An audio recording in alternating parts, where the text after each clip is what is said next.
आरा के छात्र जो यूक्रेन में युद्ध के दौरान फंसे हुए थे, उनकी सकुशल घर वापसी हो चुकी है।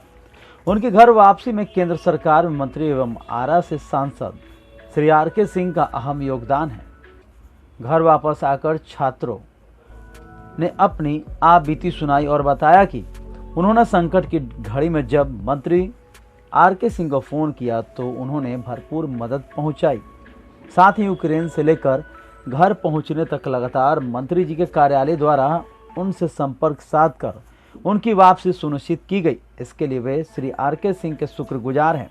साथ ही छात्रों ने आरा से सांसद और केंद्रीय मंत्री आर.के. सिंह से यह मांग की कि उनकी पढ़ाई जो अधूरी रह गई है उसे पूरा कराने के लिए भारत सरकार अगर कोई कदम उठाती है तो मंत्री जी द्वारा उस दौरान उनकी मदद की जाए। पहुंचाई। फिर एम्बेसी से हमारे रजिस्ट्रेशन होने शुरू हुए। फिर हम वहाँ से निकले हंगरी बॉर्डर के लिए। हम ट्रेन थी, बहुत सारी ट्रेन थी, 3-4 ट्रेन थी, लेकिन हमें सबसे लास्ट वाली ट्रेन मिली क्योंकि बहुत ज़्यादा भीड़ थी। तो फिर हम जैसे तैसे ट्रेन पर चढ़ के फिर हम बॉर्डर तक पहुँचे। फिर बॉर्डर से बुदापेस्ट में हमें 3-4 दिन रुकना पड़ा। उसके बाद हमारी फ़्लाइट मिल गई और फ्लाइट से फिर हम इधर दिल्ली। कब आए, किस तारीख को आए? हम आए थे यहाँ पे आई थिंक 6 को आए। और उसके बाद फिर दिल्ली से फिर 2 घंटे में हमारी बिहार की फ़्लाइट थी। फिर बिहार आके फिर वहाँ से फिर आ रहा। घर कब पहुंची? कल? परसों रात को। परसों रात। और जिसमें इंडियन एम्बेसी ने हमारी बहुत हेल्प की, इंडियन गवर्नमेंट ने बहुत हेल्प की और बिहार सरकार ने तो हेल्प करी है बहुत सारी। जो मिनिस्टर है, सांसद है, वो आर.के. से जो सर हैं उन्होंने बहुत ज़्यादा हेल्प करी हमारी। नाम पूरा बता दीजिए। मेरा नाम है साक्षी श्रेया और मैं कीव में बोगोमिलेट्स यूनिवर्सिटी में 3rd ईयर के स्टूडेंट हूँ। क्या गुजरा, क्या क्या देखा? सर मैं पहली बार गया था यानो भैया के साथ हम रुके थे पहले शुरू में। उसके बाद 23 को जब हुआ एयरपोर्ट ब्लास्ट हुआ तो उसी के पास में फ्लैट था, लिए हुए थे वॉलमार्ट के पास। तो वहाँ से हुआ। उसके बाद सीनियर भैया लोग मतलब दूसरे रूम पे ट्रांसफ़र कर दिए। उसके बाद जब भी सायरन बजता था बंकर में जाना होता। अचानक कब आप लोगों को लगा कि हमला हो गया है? अचानक कब लगा हमला हुआ? कब पता चला आप लोगों को? 23 को 24 को पता चला। क्या मतलब ब्लास्टिंग हुआ, मेरा फ्लैट पास में था तो हम जब सुबह उठे तो ब्लास्ट हुआ था। कब आना था आपको? हमको रुकना था वहाँ पे, लेकिन मैं टिकट नहीं कराए हुए थे। तभी बताया आपने फ्लाइट पास में था। क्या फ्लाइट पास में था? फ्लाइट में एयरपोर्ट मैं ब्लास्ट यहाँ हुआ था ना, उसके फ्लाइट पास में फ्लाइट था। अच्छा। तो वहाँ पे ब्लास्ट हुआ। उसके बाद हम दूसरे अपने दोस्त के रूम पे चले, वहाँ रूम छोड़ कर मतलब कुछ सामान लेके और वहाँ से बस के लिए गए। बस पकड़ के बॉर्डर पे गए। तब आए? कब आए हैं आप? हम 1 दिन इनसे लेट आए हैं। कब? तारीख याद है कुछ? सत्यम राज। नेगेटिव कंडीशन में थे आप लोग जब रशिया ने एयर स्ट्राइक किया ना बोरोस्पिल पे, वहीं से हम लोग टेकअप करते थे और वहीं से फ्लाइट पकड़ के इंडिया पे जाते थे। हम लोग का ये हुआ कि अब तो एयर स्पेस बंद हो गया, अब निकले हैं कैसे हम लोग यहाँ से। और सबसे पहले ATM का कैश सारा निकाल लिए लोकल लोग, बहुत लंबी लंबी लाइनें थी। उसके बाद खाने का दिक्कत हुआ, खाने सारे स्टोर हो गए, ख़त्म हो गए दुकानें, तो मार्शल लॉ लग गया। उसके बाद निकलना हम लोग को मना था। बंकर वगैरह में भी थे बंकर क्या? में छिपना पड़ा हम लोग को। जब अलार्म बजती थी, एक सायरन बजता था, तो सारे लोग डॉक्यूमेंट्स और पानी और खाना लेके बंकर में हम लोग भाग जाते थे। ऐसा कंडीशन था वहाँ पे। फिर हम लोग एक बस ठीक करके सारे लड़के ग्रुप बना के बॉर्डर पे गए।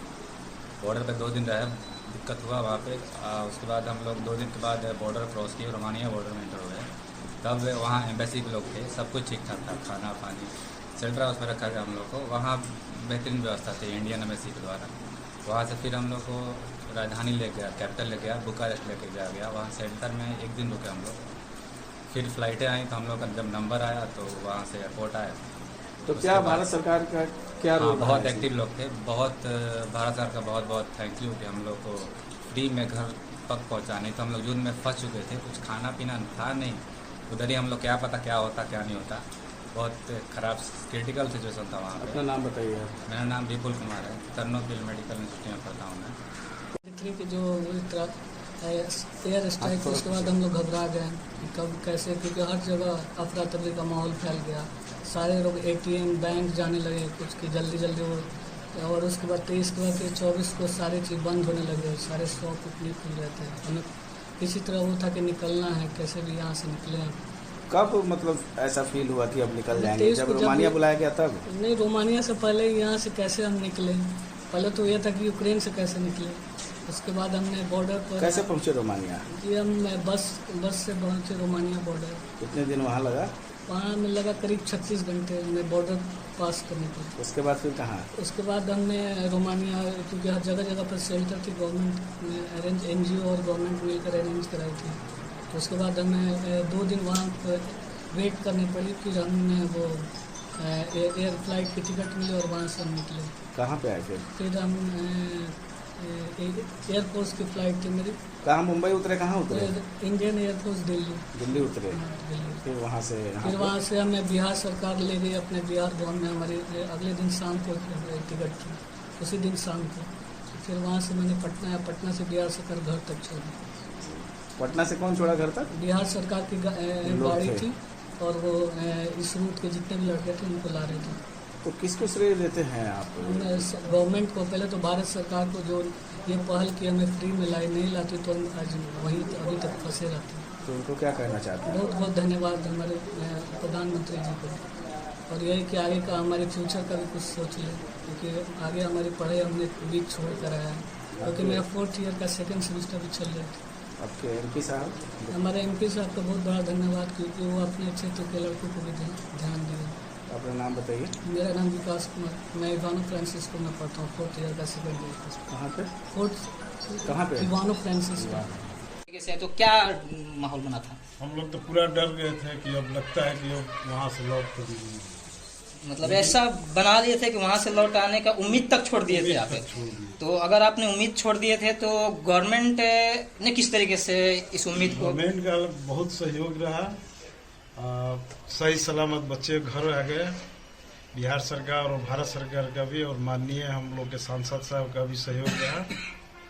तब इन लोग से यही गुजारिश है कि कम से कम हम लोग बच्चे के बारे में, आगे इन लोग का भविष्य क्या होगा इसके बारे में थोड़ा। अच्छा, RK साहब जो मिनिस्टर हैं यहाँ के, पावर मिनिस्टर है सेंट्रल में, और हमारे यहाँ के यहाँ का ही सांसद भी है, किस तरीके का अपील आपने किया था, कुछ बताएंगे? हम उनके OSD जो साहब थे, उनके हम पूरा अपना बायोडाटा बेटी का बना करके उनके OSD साहब को हम WhatsApp के माध्यम से उनके पास भेजे। WhatsApp के माध्यम से उन्होंने SDO साहब को भेजे थे अपना बेटी का जो OSDO जी, उन्होंने भेजा था, उन्होंने डिटेल। और डॉक्टर शशिधर पंडा आरा से ही आप? आरा से, कतिरा आरा से हैं। अच्छा, तो हम सर जानना चाहेंगे ये कि जैसे कि आपके कौन थे वहाँ पे जो यूक्रेन में पढ़ाई कर रहे थे? मेरे पुत्र, आपके पुत्र थे सत्यम राज, आपके पुत्र जो यूक्रेन में पढ़ाई कर रहे थे जी। तो आपने तो काफ़ी उम्मीद लगा के भेजा होगा वहाँ पे पढ़ाई करने के लिए। तो जैसे आपके पास न्यूज़ आया, खबर आई कि ऐसे यूक्रेन और इंडिया में, उसमें रसिया में युद्ध हो रहा है, तो उस तरीके को क्या मतलब क्या महसूस हो रहा था आपको? बहुत घबराहट महसूस हो रही थी बच्चे से, लेकिन कहते थे जल्दी से टिकट कराने के लिए। तो वहाँ स्थिति थी कि ऑनलाइन एजुकेशन के लिए बच्चे प्रयास कर रहे थे, लेकिन ऑफलाइन सब कुछ चल रहा था। यहाँ तक कि आने के एक आध दिन पहले ही फर्स्ट सेमेस्टर का परीक्षा दिया है। अब आज जो स्थिति उत्पन्न हो गई थी, भारत सरकार के मदद से ही बच्चे जीवित आ पाए हैं, नहीं तो वहाँ से जीवित आना मुश्किल था। देखिए, जैसे कहा आपने भारत सरकार से के मदद से बच्चे यहाँ तक जीवित आ सके हैं। हाँ, तो किस तरीके का मदद रहा उसके बारे में कुछ कहिए। हमारे यहाँ के जो मिनिस्टर साहब हैं या जो भी लोग हैं सेंट्रल में हैं, उन लोगों ने किस तरीके से इनका मदद किया? कहाँ जाना है उसके बारे में भी इंफॉर्मेशन सरकारी मदद से ही मिला था। और साथ ही साथ जब वे किसी तरह से इंटर कर गए रोमानिया में, तो ऐसा महसूस कर रहे थे कि जैसे घर पहुंच गए हों। इस तरह की व्यवस्था मिली रोमानिया में, बहुत अच्छी व्यवस्था मिली। बल्कि अब जल्दीबाजी भी कोई नहीं रह गया था कि जल्दी प्लेन मिल ही जाए। इस तरह के हम लोग महसूस करने लगे थे। मतलब यूक्रेन से बाहर निकलते ही आप लोग तो समझे कि अगर रोमानिया में है तो हमारे बच्चे सेफ है, सुरक्षित है। केवल सुरक्षा की बात नहीं थी, बच्चे कह रहे थे कि यहाँ हर तरह की व्यवस्था है, खाना पीना से लेकर दवा वगैरह की भी व्यवस्था इतनी अच्छी है कि जो बच्चे बीमार पड़े थे वो वहाँ पर ठीक हो गए। अच्छा, कुछ बच्चे बीमार पड़े थे वहाँ पे भी ठीक हो गए। तो -5 डिग्री तक तापमान था और उसमें 36 घंटे बच्चे बॉर्डर के बाहर रहे हैं। -5 डिग्री टेम्परेचर में 36 घंटे ये बता रहे हैं कि बॉर्डर के बाहर रहे हैं, फील्ड में रहे होंगे इस लोग। हाँ, बंकर में बता रहे हैं, बंकर में छुपना पड़ रहा था। ऐसे वहाँ बंकर कहाँ था, वहाँ तो बाहर में बच्चे रहे हैं और नीचे भी बर्फ और ऊपर से भी बर्फ झेले हैं। अच्छा, बच्चे जीवित आ गए, यह आश्चर्य की बात लग रही है हम लोगों को। आगे क्या मैसेज देना चाहेंगे? आप एक गार्जियन हैं, विदेशों में बच्चे जो जा रहे हैं, उन लोगों के लिए क्या मैसेज देना चाहेंगे? आगे जो गार्जियन है उन लोगों के लिए क्या मैसेज देना चाहेंगे? आगे तो मैसेज यही देना चाहेंगे कि जो हम लोग जिस एग्रीमेंट पर वहाँ एडमिशन हुआ है, उतना क्या कहें, उससे कुछ अधिक भी हम लोग खर्चा करने के लिए तैयार हैं। यहीं पर सरकार व्यवस्था कर दे और उसमें सरकार को कोई दिक्कत नहीं है, इसलिए कि वहाँ पर 3 लाख प्लस 2 लाख, इधर उधर में 5 लाख खर्चा करते थे। अगर 5 लाख हम देते हैं, सभी बच्चे देते हैं, तो 5 लाख में सभी बच्चे यदि 5-5 लाख देते हैं सालाना, तो उतना में खूब आसानी से यहाँ व्यवस्था हो सकती है बच्चों को पढ़ने के लिए। अच्छा, आप चाहते हैं कि जो व्यवस्था हमें यूक्रेन दे रहा है, वैसे व्यवस्था अगर इंडियन गवर्नमेंट इंडिया में ही देने लगे तो बहुत आसान हो सकता है। जी, तो चलिए देखते हैं, आगे भी एक गार्जियन है जो